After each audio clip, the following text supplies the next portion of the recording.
کل ایسی ہی ایک آنٹی آئی اور گھنٹہ بھر مجھ سے کپڑے نکلوا کر دیکھتی رہی۔ آخر میں ناک سکڑ کر مجھ پر یوں غصہ نکالنے لگی جیسا میرا کوئی قصور ہو۔ مجھ سے پوچھنے لگی، تمہاری عمر کیا ہے؟ میری عمر 21 سال ہے اور میں ایک دکان میں بطور سیلز گرل کام کرتی ہوں۔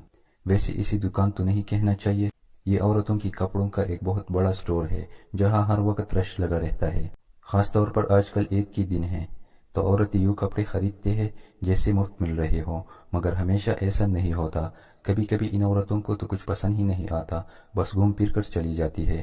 کل ایسی ہی ایک آنٹی آئی اور گھنٹہ بھر مجھ سے کپڑے نکلوا کر دیکھتی رہی۔ آخر میں ناک سکڑ کر مجھ پر یوں غصہ نکالنے لگی جیسا میرا کوئی قصور ہو۔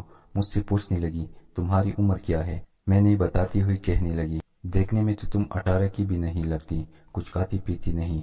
میں مسکرا کر چپ ہو گئی۔ انہیں کیا پتا کہ میری پروٹین سے بھرپور غیر ملکی سیریل کا نہیں بلکہ چائے میں ڈبل روٹی ڈبو کر ناشتہ کرتی ہوں اور اسی کو لنچ سمجھ کر دوپہر میں کچھ نہیں کھاتی۔ شام تک میرے چھوٹے بھائی بہن اگر گھر پر کوئی سالن بچا دے تو روٹی کے ساتھ کھا لیتی ہوں۔ دودھ، مکھن، گوشت، پھل، میوے اور ہر قسم کی قوت بخش غذا ہماری غربت کے مذہب میں حرام ہے۔ اس اسٹور میں کام کرتے ہوئے مجھے تقریباً 6 ماہ ہو گئے ہیں۔ 15,000 تنخواہ ہے۔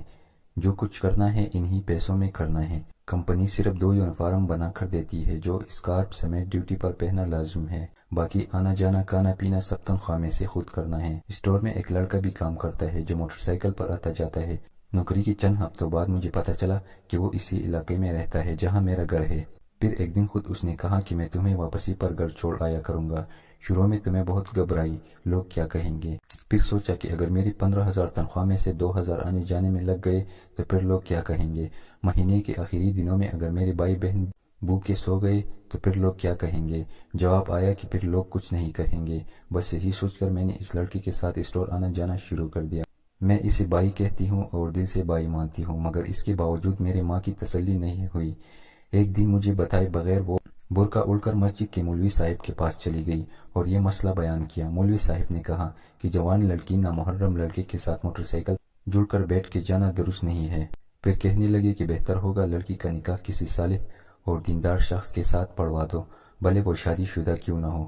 شریعت کے روح سے مولوی صاحب نے درست اور سیدھی بات بتائی، مگر ان حالات میں غربت دیکھ کر کوئی آسانی سے شادی کے لیے راضی نہیں ہوتا۔ میری ماں مولوی صاحب سے مسئلہ پوچھ کر چپ چاپ واپس آ گئی۔ اس اسٹور میں ہر قسم کے لوگ آتے ہیں۔ لوگ اکثر مجھے اپنا کارڈ دے جاتے ہیں جن پر ان کا فون نمبر لکھا ہوتا ہے۔ مجھے سمجھ نہیں آتی کہ وہ ایسا کیوں کرتے ہیں۔ شاید انہیں میری شکل اچھی لگتی ہے، مگر میں خود کو دیکھتی تو میرا قد چھوٹا ہے، چہرہ بے رونق ہے اور خوراک کی کمی نے مجھے لاغر کر رکھا ہے۔ ایسے میں نہ جانے انہیں مجھ سے کیا چاہیے، مگر اب میں ان باتوں کے بارے میں زیادہ نہیں سوچتا، عادی ہو گئی ہوں۔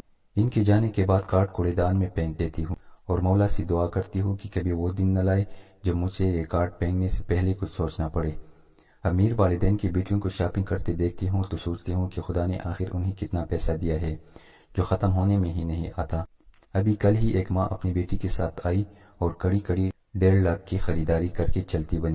اس دوران بیٹی یوں منہ بناتی رہی جیسے اسے کچھ بھی پسند نہ آیا ہو اور ماں کہتی رہی، کوئی بات نہیں، ایک دفعہ پہننے میں کیا برے ہے۔ جب بھی ایسا کوئی خریدار آتا ہے تو میرے دماغ میں ایس خود کیلکولیٹر چلنے لگتا ہے۔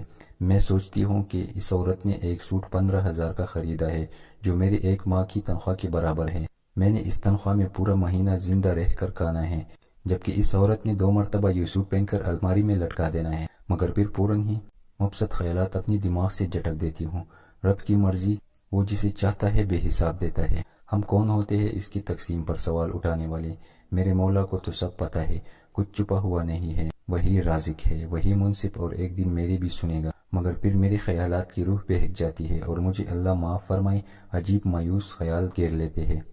علامہ اقبال کا وہ شعر یاد آتا ہے جس کا مطلب کچھ یوں ہے کہ خدا ہر شے کا اختیار رکھتا ہے اور خود کو عادل بھی کہتا ہے، تو پھر ہم مزدوروں کی دن رات اتنے مشکل کیوں کٹتے ہیں؟ میں سمجھتی ہوں پھر بھی میرے رب کی مجھ پر عنایت ہے، مگر یہ ان لوگوں کے لیے امتحان ہے جو ہمارے حالات جانتے ہیں مگر منہ پھیرے ہوئے ہیں۔ مالی تعاون تو دور کی بات، کبھی کوئی پرسا حال بھی نہیں بنتا۔